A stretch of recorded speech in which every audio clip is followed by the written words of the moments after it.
My wife cheated with her boss while I worked night shifts to pay her debts, so I filed divorce quietly and took back everything alone.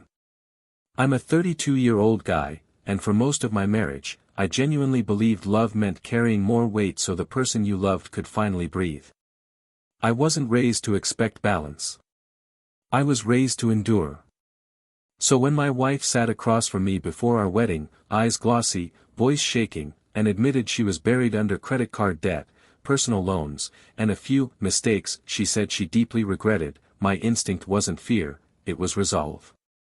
She kept saying, "I'm so embarrassed, and I should have handled things better before meeting you." I remember reaching across the table, squeezing her hand, and telling her, "We're a team now. We'll fix it." I meant it. At the time, it felt noble. Necessary. Like this was the moment a marriage was supposed to begin. Within months, I picked up night shifts at a warehouse after my day job.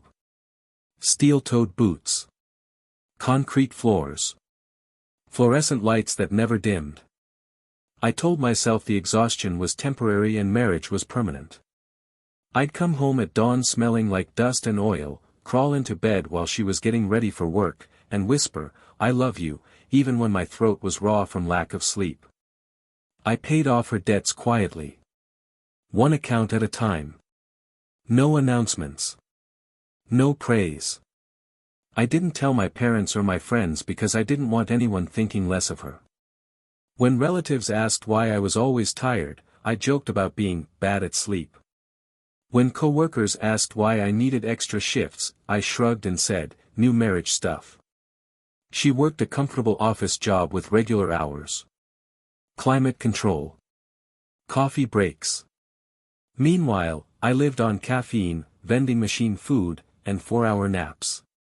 Some nights, sitting alone on my break, I'd stare at my hands and think, this is what providing looks like. She used to kiss my cheek and say, "I don't know how I'd survive without you." And every time she said it, I believed sacrifice created loyalty. I believed hard work could protect a marriage from anything. I had no idea how wrong I was, but back then, I was still proud of the weight I was carrying, unaware of what it was quietly buying. At first, our routines barely overlapped, but I told myself that was just what adulthood looked like when two people were trying to build something real. I'd be coming home as the sun came up, keys clinking softly so I wouldn't wake her, while she was brushing her teeth and scrolling through her phone, already mentally at work.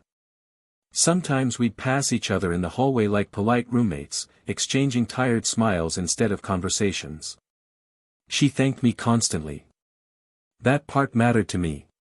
She'd wrap her arms around my waist before leaving and say things like, "I don't say it enough, but you're my rock," or "I couldn't do any of this without you." Hearing that made the exhaustion feel justified. It made the blisters and headaches feel like proof that I was doing something right. I handled most of the finances without ever making it a discussion. Bills, payments, savings, those things quietly became my responsibility. She said money stressed her out, and I didn't want to add to that. I told myself this was partnership, not imbalance. She focused on her career. I focused on stability. That was the deal I thought we'd made without ever saying it out loud. She talked about her job a lot. About projects, deadlines, office politics. And she talked about her boss too, always casually, always positively.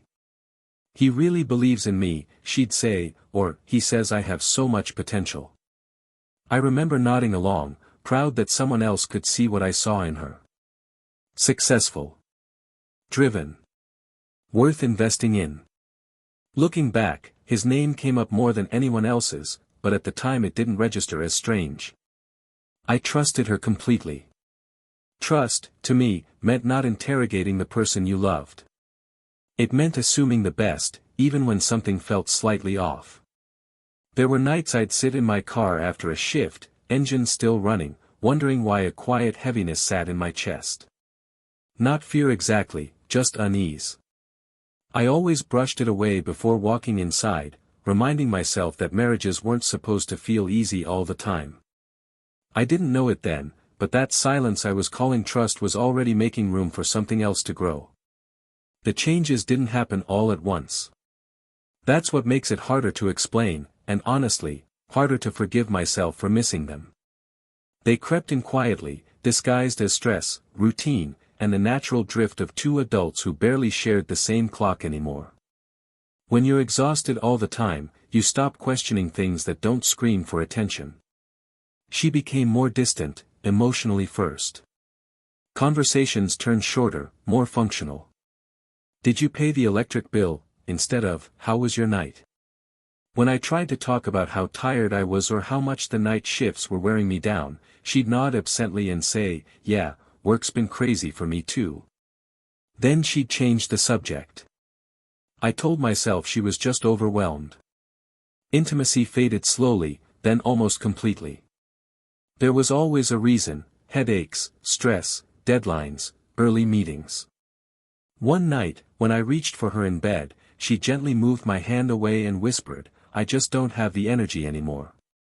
I lay there staring at the ceiling, convincing myself that love sometimes meant patience, not desire. Her phone became an extension of her body. It was always face down, always locked. If it buzzed, she'd grab it immediately, stepping into another room to answer.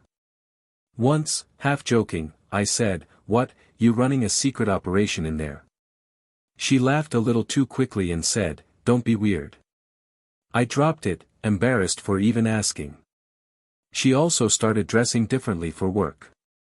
Sharper. More intentional. New clothes appeared in our closet, tags already removed. When I complimented her, she smiled but didn't really look at me. "I just want to feel confident," she said. I told her she always looked good. Friends joked that I was working myself into the ground. "Man, don't kill yourself for a job," one of them said over text. I laughed it off. No one saw what I didn't want to admit, that something in my marriage felt slightly misaligned, like a picture frame that's just a little crooked. Every instinct told me to ask questions, but loyalty felt louder than doubt. I chose exhaustion over confrontation, believing that if I just kept going, whatever this was would fix itself. It never occurred to me that the cracks weren't from stress, they were from something already breaking underneath. The first real crack, the kind that doesn't quietly seal itself back up, came on a night that was never supposed to happen. My shift ended early because of a system issue at the warehouse. No overtime. No warning. I remember standing there in the locker room, pulling off my gloves, feeling oddly light, almost excited. For once, I'd get home before midnight. For once, I'd crawl into bed next to my wife instead of an empty mattress. The drive home felt different. The streets were quieter than usual, the air cooler. I even stopped to grab her favorite takeout, thinking it might surprise her. When I pulled into our driveway, the house was dark. No lights in the living room. No glow from the bedroom window. And her car was gone. I stood there longer than I want to admit, engine idling, staring at the empty space where her car usually sat. My first thought wasn't suspicion, it was confusion. Maybe she ran an errand. Maybe she met a friend. I unlocked the door, stepped inside, and was greeted by silence that felt heavier than usual. The takeout bag crinkled loudly in my hand, echoing in the quiet house. I texted her, something casual, "Hey, got off early. Where are you?" The reply came almost an hour later. "Still at work. Emergency meeting. Sorry, babe." That should have been enough. Any other day, it would have been. But something about it didn't sit right. Her office never had late-night emergencies. She'd complained about how strictly they enforced work hours. And she hadn't mentioned anything about a meeting before I left. When she finally came home close to 2 a.m., she smelled different, not bad, just unfamiliar. I asked how the meeting went.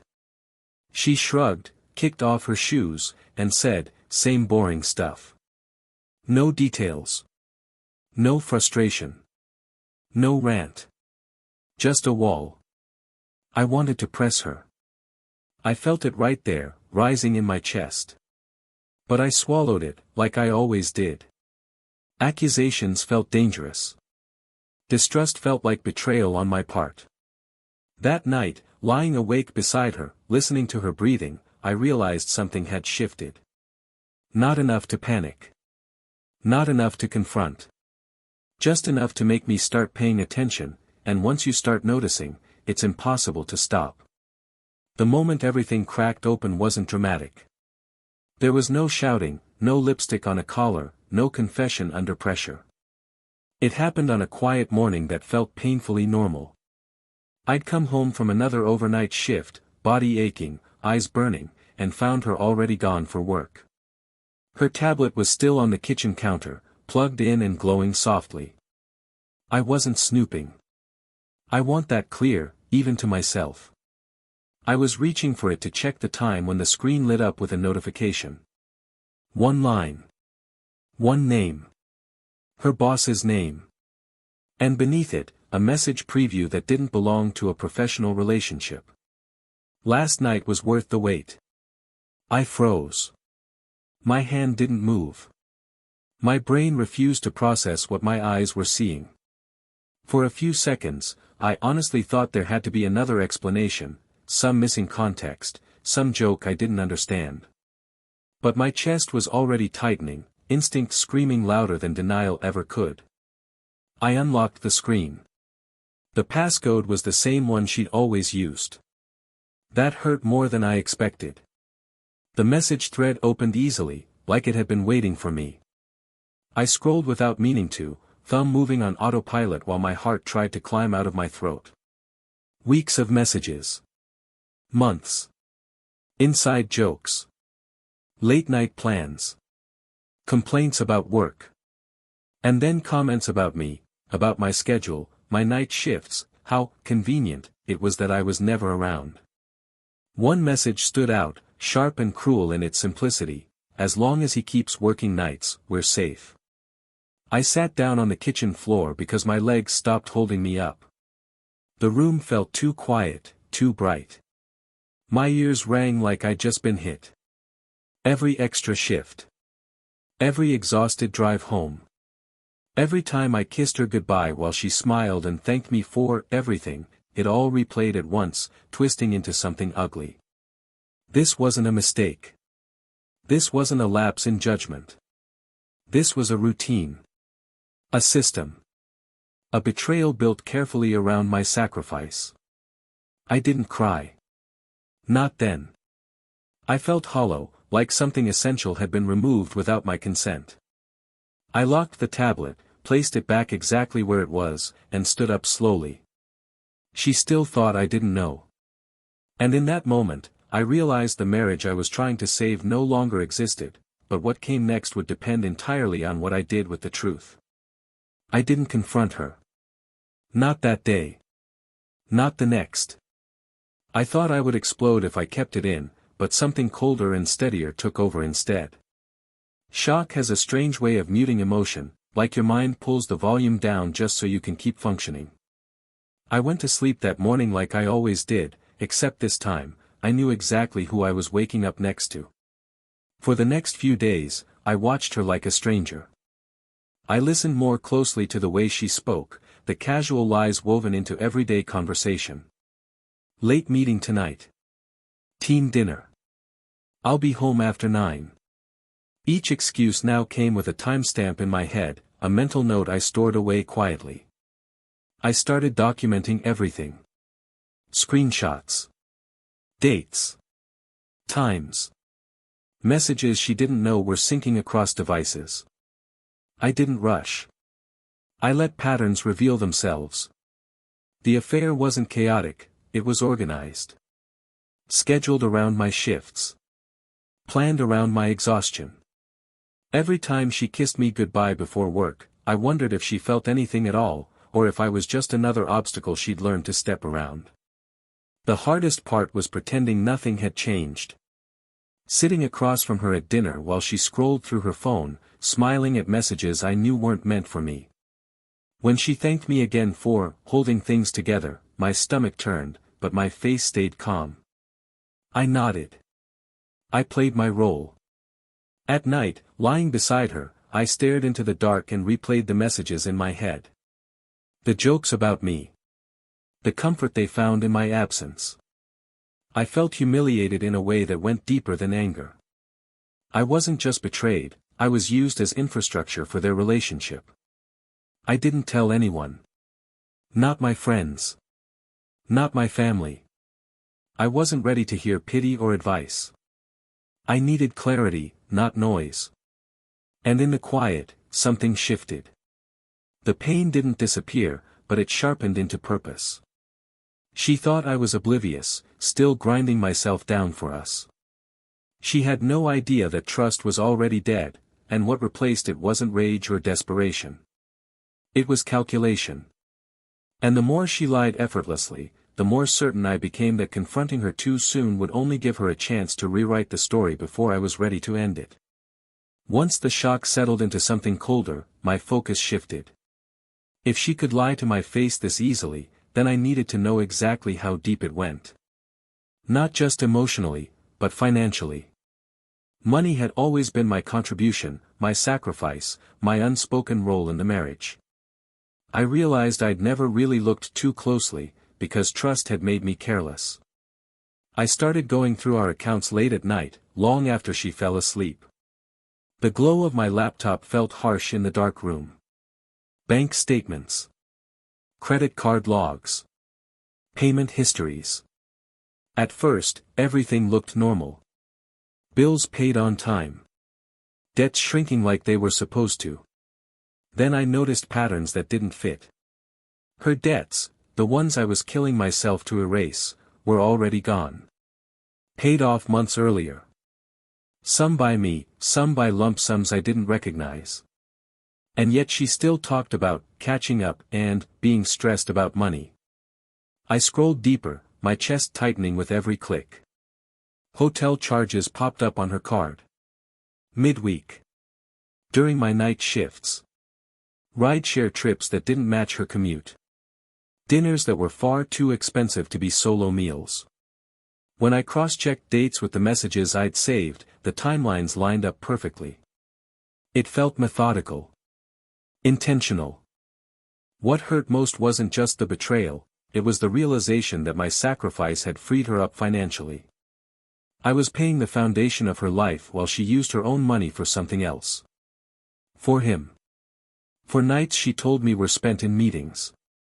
I thought back to every time she'd sighed and said, "I hate how much you're doing for us." Every time she promised things would be different, soon. It wasn't guilt she was expressing, it was convenience. Anger finally surfaced then, heavy and slow. Not explosive. Calculated. I wasn't heartbroken anymore. I felt exploited. Like I'd been reduced to a resource instead of a partner. I could have confronted her that night. The evidence was there. The proof was undeniable. But something inside me knew that if I did, she'd cry, apologize, blame stress, maybe even blame me for working so much. I didn't want an explanation. I wanted control. So I closed the laptop, erased my browser history, and lay back down beside her, listening to her breathe evenly in her sleep. She still thought she was ahead of me. She had no idea I'd just learned the full cost of her betrayal, and that knowledge was changing everything about how this would end. Knowing everything didn't make life easier. It made it unbearable. The truth didn't free me, it trapped me inside my own head. I still went to work. Still worked night shifts. Still smiled when people asked how married life was going. But inside, I was rotting. Every shift felt longer, every hour heavier, like my body was paying interest on a debt my mind couldn't escape. Some nights after work, I didn't go straight home. I'd sit in my car in an empty parking lot, engine off, staring at nothing. The silence was loud. I'd think, if I go inside, I have to pretend again. And some mornings, I just couldn't do it right away. I'd sit there until the sun came up, watching light spill over buildings while my chest felt hollow. Sleep stopped working. Even when I was exhausted, my mind replayed everything on a loop, the messages, the dates, the jokes at my expense. I started questioning myself in ways I never had before. Was I boring? Was I stupid? Was I just easy to use?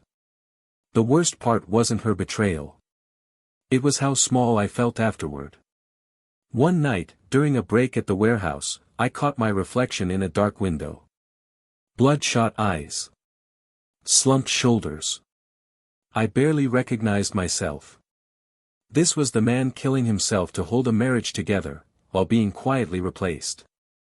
I remember thinking, if I disappear, would anyone even notice right away? At home, she carried on like nothing was wrong. She talked about her day, complained about coworkers, asked if I could grab groceries on my way back from work. Once, she rested her head on my shoulder and said, "I don't know what I'd do without you." I almost laughed. Almost. That was my lowest point. Not anger. Not sadness. Detachment. I felt like I was watching my own life from outside my body, playing a role I no longer believed in. The marriage wasn't just broken, it was consuming me quietly, efficiently. That night, lying awake beside her, staring at the ceiling, I understood something with terrifying clarity. If I stayed like this, silent, loyal, absorbing the damage, I wasn't just going to lose my marriage. I was going to lose myself. And that realization hurt more than anything she had done. But it also lit something inside me. Because once you hit the bottom, the only direction left is a choice, and I was finally ready to make one. The decision didn't come with fireworks or dramatic vows in the mirror. It came quietly, on a Tuesday afternoon, while I was sitting alone in my car outside a grocery store, hands resting on the steering wheel, feeling strangely calm. The chaos in my head had settled into something sharper. Clearer. I wasn't going to confront her. I wasn't going to beg for honesty. I was going to exit cleanly. I started with a lawyer. I used my break at work to make the call, voice low, heart pounding, parked between two delivery trucks.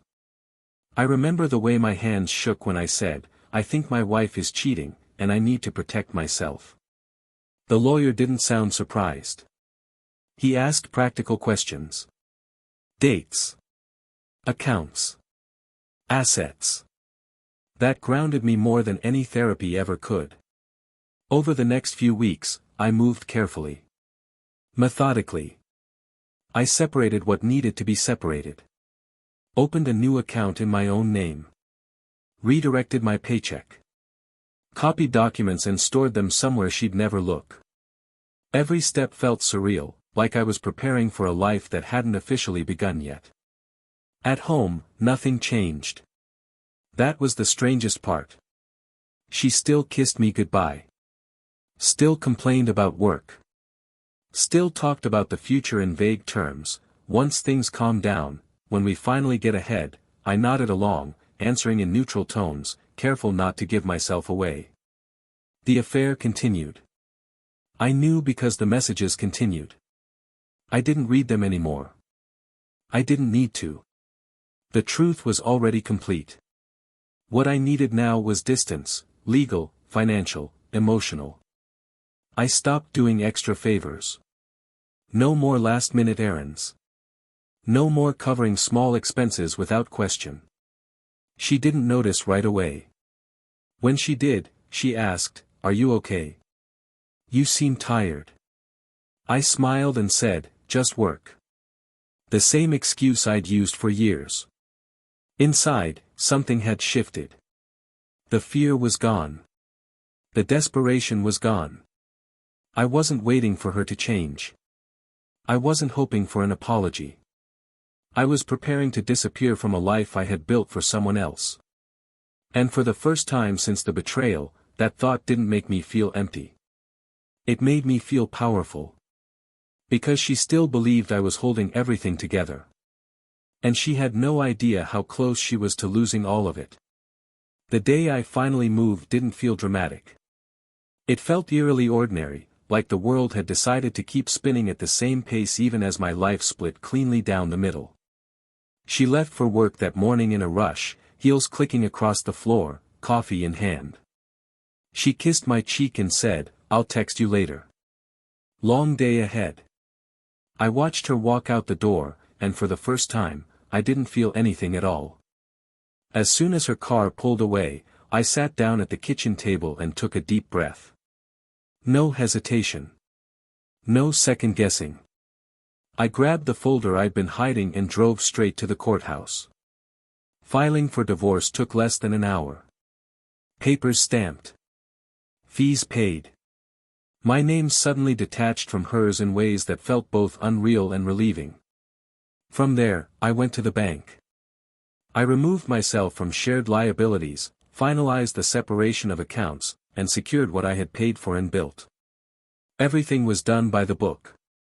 Clean. Legal. Silent. I wasn't trying to punish her, I was reclaiming myself. When I returned to the house, I moved quickly but carefully. I packed only what mattered. Clothes. Documents. Personal items. Things that were undeniably mine. The house echoed as I carried boxes to the car, each step lighter than the last. I left the keys on the counter. I didn't leave a note. I didn't write an explanation or a goodbye. Anything I could say would have turned into a conversation, and I wasn't giving her that. Closure wasn't a discussion. It was an action. By the time she came home that evening, I was already gone. My phone stayed face down as it buzzed again and again. Missed calls. Texts piling up. I didn't check them. I didn't need to. Sitting alone in a cheap motel room that night, staring at unfamiliar walls, I felt something I hadn't felt in years. Peace. But I knew it wouldn't last, not yet. Because once the silence sank in, she was going to realize I hadn't just left the house. I'd left the marriage. And she was about to understand what that really meant. The first call came the next morning. I didn't answer. Then another. And another. My phone buzzed across the motel nightstand like it was trying to escape its own skin. I let it ring until it stopped, then flipped it face down and went to shower, hands steady, chest quiet. I wasn't ready to hear her voice, not because it would break me, but because it wouldn't change anything. By the third day, the divorce papers reached her. I know because the calls changed. The messages shifted from confusion to panic. What is this? Why would you do this without talking to me? We can fix this. I read none of it. I could already imagine the tone, tears first, then anger, then blame. I'd lived inside that cycle long enough. Mutual friends started reaching out, cautiously at first. Are you okay? Something's going on, right? I kept my responses short and neutral. I wasn't interested in controlling the narrative. The truth has a way of surfacing on its own, especially when people stop covering for you. Her boss stopped appearing in her stories after that. His name disappeared from conversation. From what I heard later, he backed away fast once lawyers and divorce papers entered the picture. Whatever confidence he had when it was just secrecy and stolen time didn't survive daylight. Without my income, things unraveled quickly. Bills she'd never had to think about became urgent. Payments bounced. The comfort she'd grown used to vanished. She tried to reach me through family, through friends, even through emails that went unread. Each attempt felt louder than the last, but I stayed silent. One message did get through, not because I responded, but because it revealed everything. I didn't think you'd actually leave. That was the moment I understood the depth of her miscalculation. She'd never believed I'd stop carrying the weight. Never believed I'd choose myself. Sitting alone that night, I didn't feel triumphant. I felt resolved.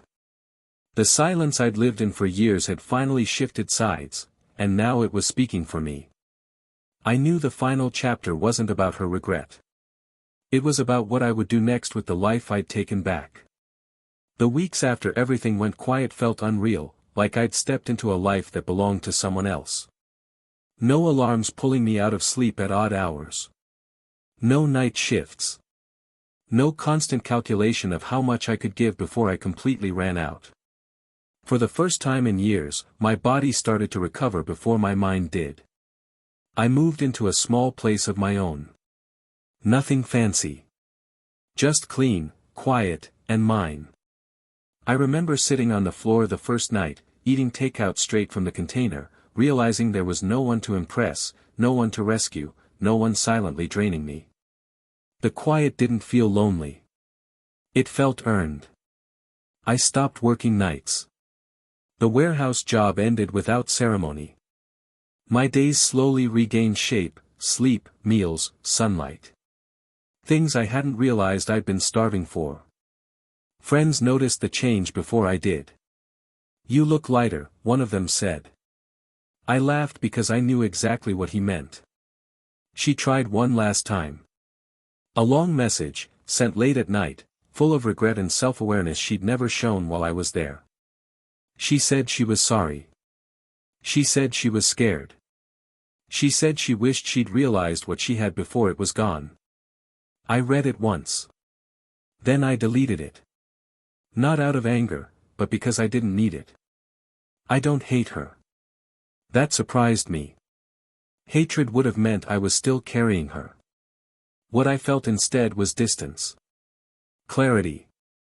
I finally understood that sacrifice doesn't create loyalty, it just teaches people what you're willing to tolerate. The marriage didn't end with a fight or a dramatic confrontation. It ended the way it lived, quietly. But this time, the silence wasn't suffocating. It was protective. I took back my time. My energy. My future. And I learned that walking away without looking back isn't weakness. It's what you do when you finally choose yourself, and decide that the life you build should never cost you your dignity again.